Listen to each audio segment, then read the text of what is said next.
From the sparkling waters of the Tyrrhenian Sea to the fairy-tale setting of the Italian Alps, and everything in between, there is something in Italy to entice every kind of traveler. Italy is a beautiful country, bursting with history, great food and... In this video, we are going to talk about the top 10 places to visit in Italy. So before starting, please like this video and subscribe to this channel for future updates. Number 1, Rome. Both for its history as the capital of much of ancient Europe and for its present-day role as one of Europe's most vibrant cities, for most tourists traveling to Italy, Rome heads the list of places to visit. Relics of its ancient glories, the Colosseum, the Forum, the Pantheon, the Appian Way, and the Palatine Hill, vie with the vast riches of the Vatican as the top attractions. But between the important sites like the Sistine Chapel and Michelangelo's Pieta, take time to enjoy the city itself. Relax in the Borghese Gardens, eat gelato on the Spanish Steps, explore the narrow streets of Trastevere, sip morning cappuccino in cafes, window shop on the Via Veneto, and toss a coin in Trevi Fountain, so you can return again and again. It will take several trips to see it all. Number 2, Florence. The showcase of the Italian Renaissance, Florence can at times seem like one giant art museum. The Duomo, the Cathedral of Santa Maria del Fiore, is a landmark of world architecture, topped by its gravity-defying massive dome. Together with its marble-inlaid bell tower by Giotto, and the octagonal baptistry with its incomparable bronze doors by Ghiberti, this is one of the world's finest ensembles of Renaissance art. Half a dozen art museums brim with paintings and sculpture, while more masterpieces decorate its churches and palaces. Before you overdose on art in the Uffizi Gallery and Pitti Palace, stroll through the Boboli Gardens and explore the artisan studios and workshops of the Altrarno, or shop for leather in Santa Croce. Number 3, Venice. Who could fail to love a city whose streets are made of water, whose buses are boats, and where the songs of gondoliers linger in the air? It is a magic city, and its major attraction to tourists is the city itself. The hub of the city is the broad Piazza San Marco, St. Mark's Square, surrounded by several of its top tourist attractions. The Great Basilica of St. Mark stands beside the Doge's Palace, and overlooking both is the tall Campanile. Gondolas congregate at the end of the plaza in the Grand Canal, and in the other direction, a gate under the clock tower leads into a warren of narrow, winding passageways, where you're sure to get lost on the way to Rialto Bridge. But getting lost is one of the greatest pleasures of Venice, where a postcard scene awaits around each corner. Number 4, Tuscan hill towns. The undulating landscape of Tuscany is crowned by stone towns whose foundations go back to the Etruscans. Each sits atop a hill, and many still have the castles and towers that once defended their commanding positions. It's difficult to choose one above the others, as each has its own architecture, art, character, and story to tell. Fairly bristling with towers and enclosed in walls that are largely intact, San Gimignano looks much as it did in the Middle Ages, when it was an important stop on the pilgrim's route to Rome. Volterra was an important Etruscan center before the Romans came, and still has remains of both civilizations today.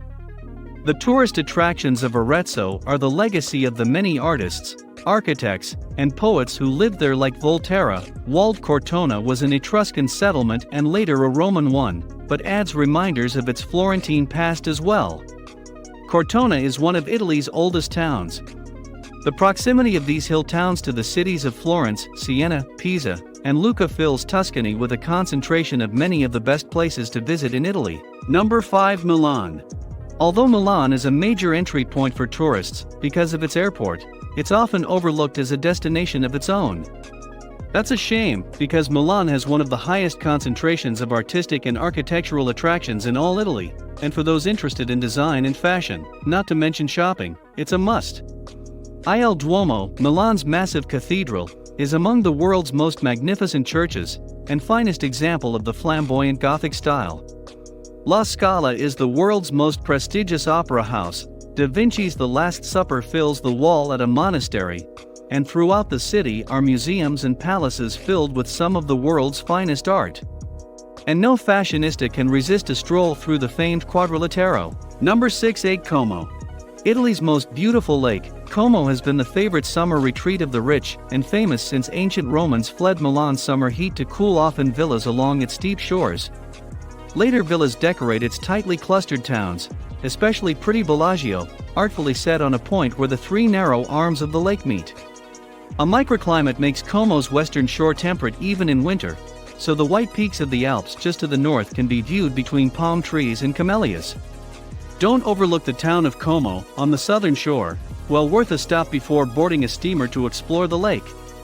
Just to the west of Lake Como is Lake Maggiore, with its own attractions. To the east is Lake Garda, a summer playground filled with water sports and other things to do. Number 7. Amalfi Coast in Capri. The high, precipitous Amalfi Peninsula juts sharply into the Mediterranean just south of Naples, forming the southern rim of Naples Bay. It's hard to imagine a more beautiful, or unlikely setting for the towns that spill down its steep slopes. Streets in most of these picturesque towns are stairways, and houses seem glued to the cliffs behind them. Flowers bloom everywhere, and below the towns are beaches caught in coves of emerald water. The Amalfi Drive, along the southern coast, is one of the world's great scenic routes. Off the end of the peninsula, and easy to reach by regular ferries, is the fabled island of Capri, with its blue grotto sea cave, lavish villas, and lush gardens.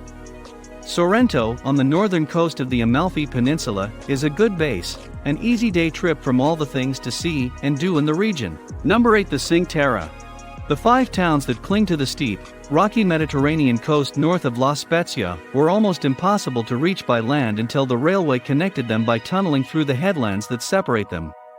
Today, the trail along the cliffs that locals once used to travel from town to town is one of Italy's great hikes.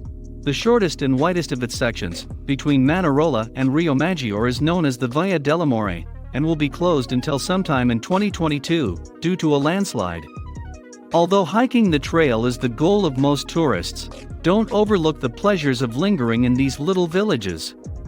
Rio Maggiore and Vernazza, with their narrow streets dropping down to tiny rock-bound harbors, are the most filled with character, and despite its recent popularity with tourists, the Cinque Terre remains one of Italy's most appealing attractions. Number 9. Pisa and Lucca.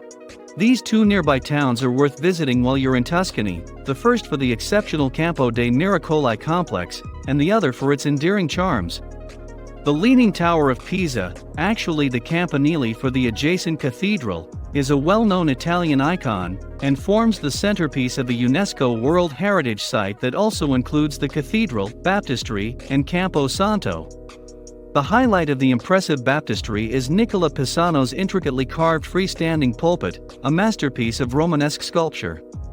Completing the ensemble is a museum displaying some of the most beautiful gold and silver work of the Middle Ages and Renaissance.